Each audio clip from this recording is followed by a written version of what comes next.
Mes soldats, bonjour à tous. Aujourd'hui, j'avais envie de vous faire une petite vidéo extrêmement simple sur le mythe du petit déjeuner équilibré avec lequel on nous a bassiné pendant toutes nos années, pendant toute notre jeunesse, pendant votre enfance, votre adolescence et probablement après. Rétablir un peu la vérité au milieu de toutes ces conneries et vous donner quelques conseils extrêmement simples pour pouvoir optimiser votre petit déj, votre santé et votre nutrition sur le long terme. J'espère que vous êtes prêts. C'est parti.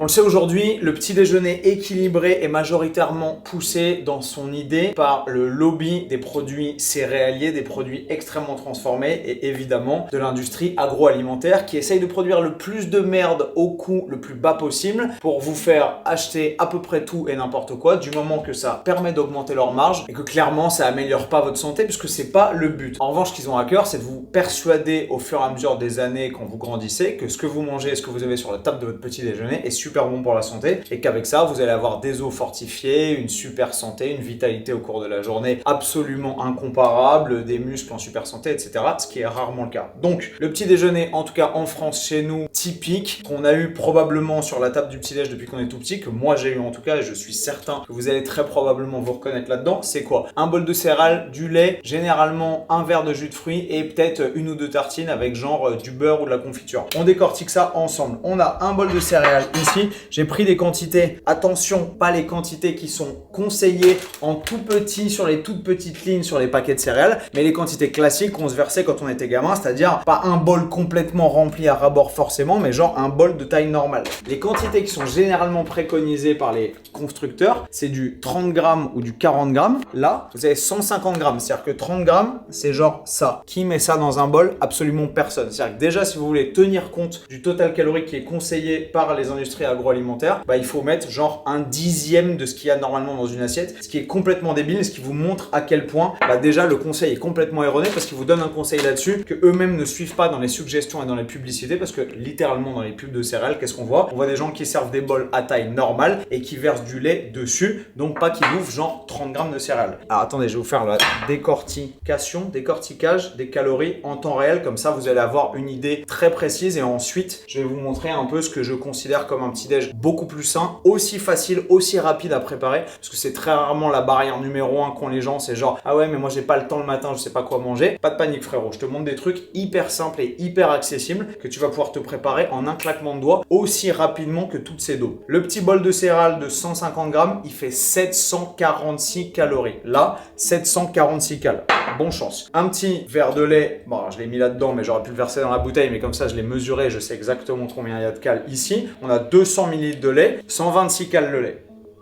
J'en ai mis plein à la table, mais vous avez l'idée. Ça, c'est très clairement, sans aucun abus, le type de bol de céréales que je me serais fait. Et généralement, quand j'avais faim, quand j'étais ado, j'étais tout à fait capable de m'en bouffer 2 d'affilée sans aucun problème. On a évidemment un verre de jus de fruits. Là non plus, j'ai pas pris un truc genre Sunny Light complètement scandaleux. J'ai pris du jus d'orange, pleine pulpe, plein fruits, 100% fruits. Donc vous allez me dire, c'est un bon jus d'orange. Ouais, c'est des bonnes vitamines, c'est des bons minéraux, c'est du fruit pressé. Le seul problème que j'ai contre ça, c'est que satiété 0, puisque c'est liquide. Vous buvez ça ou vous buvez 200 ml d'eau, c'est exactement la même chose. Sauf que le problème, c'est que la plupart des gens qui sont sédentaires et qui sont en surpoids ont du mal à atteindre et un niveau de satiété et à contrôler leur apport calorique. Et par définition, ils mangent plus de calories que ce dont ils ont besoin au quotidien. Et si vous buvez ça en vous disant c'est bon pour la santé, c'est du jus de fruits, en fait, vous vous envoyez 130 calories. C'est autant de calories que dans une bière. C'est autant de calories que dans une bière.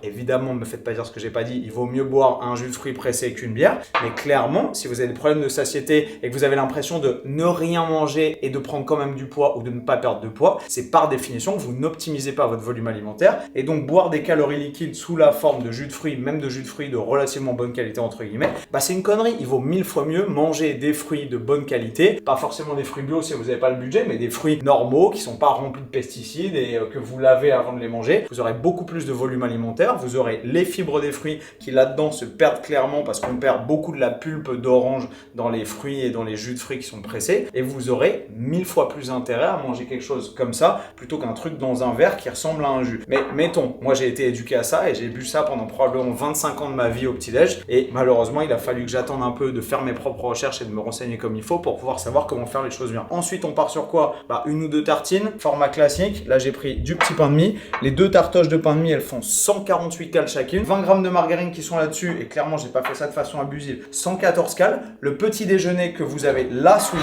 yeux, genre, je vire ça, juste ça, là-dessus vous avez 1265 kilocalories, 1265 cales. Les gens qui mangent ça et qui ensuite c'est « Ah, j'ai un coup de barre à 10 heures, etc. » T'as quasiment pas de prot, 26 grammes. Alors, 26 grammes de prot dans un repas, c'est un niveau très correct, mais à quel prix? Au prix de s'envoyer 1260 kilocalories, 59 grammes de lipides. Vous avez vu la qualité des lipides? C'est des produits ultra transformés, des céréales et du blé et du chocolat. C'est de la full merde.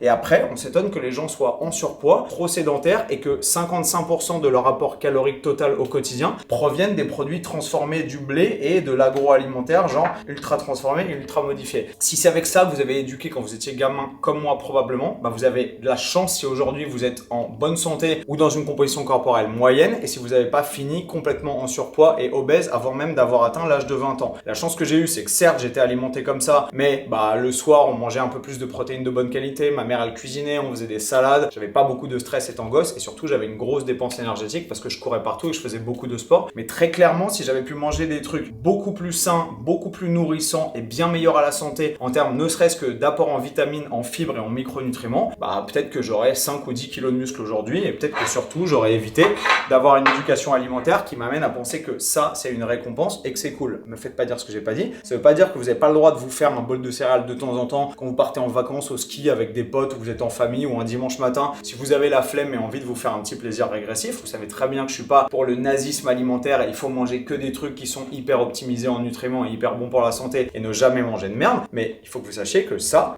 n'est en rien un petit déjeuner équilibré, ça n'est en rien optimal et ça n'est utile que si vous avez envie de vous faire un petit plaisir pour vous rappeler la Madeleine de Proust de votre enfance. Est-ce qu'on aurait vraiment envie de manger ça de temps en temps si jamais on avait été vraiment éduqué avec des trucs nutritivement intelligents et judicieux? Je sais pas. Peut-être que à 33 ans, j'aurais envie de me faire plaisir avec des trucs qui sont beaucoup plus proches de l'optimal, des lipides de bonne qualité, des protéines de bonne qualité et genre des fruits. Ce qu'on va faire maintenant, ça bullshit, ça dégage, ça bullshit, ça dégage.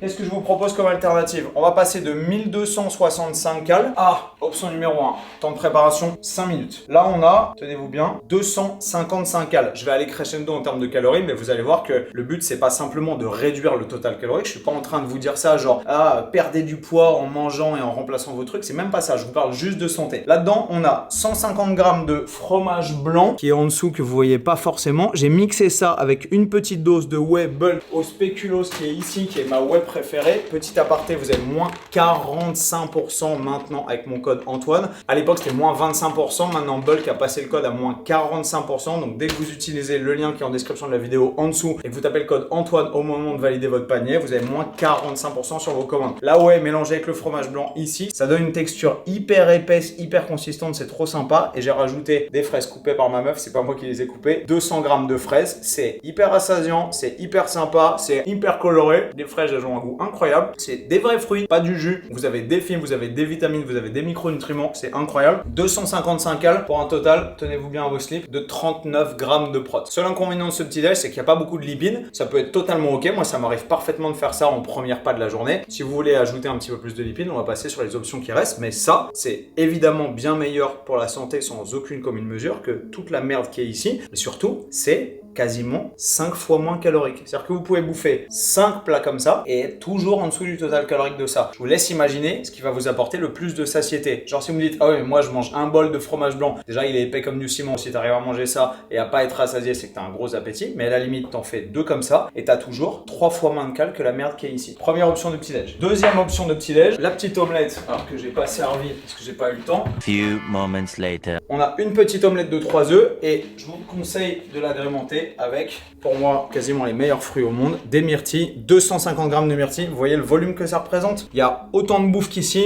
Là, vous avez en plus des protéines, des bons lipides.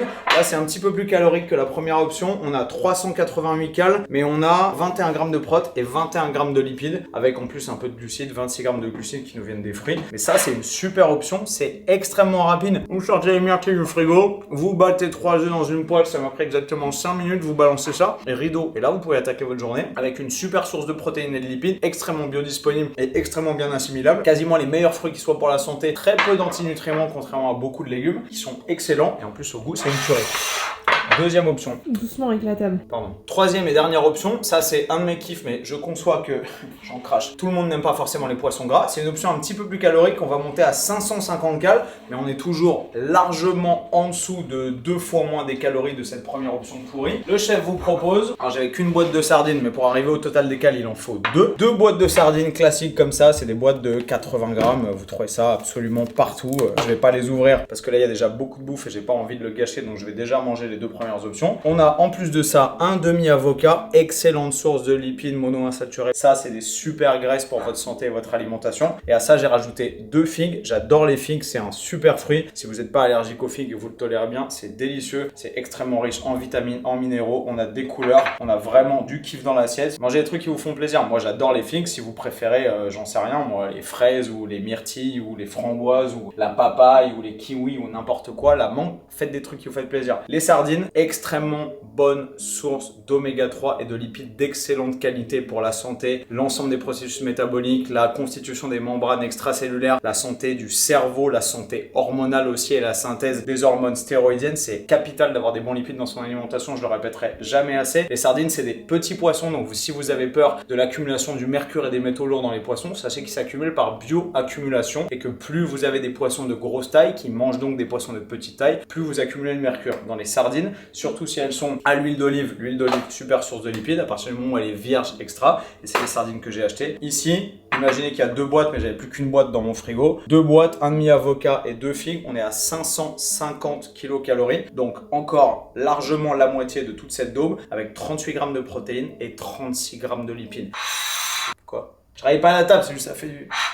Vous avez vos 3 options, mes soldats. Plutôt que, évidemment, ça va être une grosse dauberie après laquelle vous allez forcément avoir un gros coup de crash, même si malheureusement vous avez une bonne santé métabolique. Si vous êtes diabétique de type 2, que vous avez un syndrome des ovaires polykystiques ou vous avez un syndrome prémétabolique, mangez cette merde. Forcément, vous allez avoir des fluctuations de glycémie qui vont être n'importe quoi sur toute la journée. Et malheureusement, c'est tellement riche en calories et tellement glucidique que même avec une bonne santé métabolique, il y a moyen que vous preniez un coup de bambou derrière les oreilles et que vous disiez « Oh, je comprends pas, j'ai bien mangé, mais je suis un petit peu fatigué. » Normalement, sachez qu'il n'y a pas d'hypoglycémie réactionnelle et de phénomène de fluctuation drastique de la glycémie chez les gens qui sont en bonne santé, qui sont pas sédentaires, qui ont une bonne masse musculaire et qui ont une bonne sensibilité, mine de rien, au glucose et à l'insuline. Mais malheureusement, en bouffant ce genre de merde, vous vous exposez au pire, même avec une santé qui est à peu près normale. Voilà mes soldats, le message de cette vidéo, il est extrêmement clair, vous l'avez compris. Optimiser sa santé en faisant des choix qui sont optimaux et qui sont faciles, sans vous prendre la tête, sans passer 45 minutes en cuisine, mais simplement en ayant les bons réflexes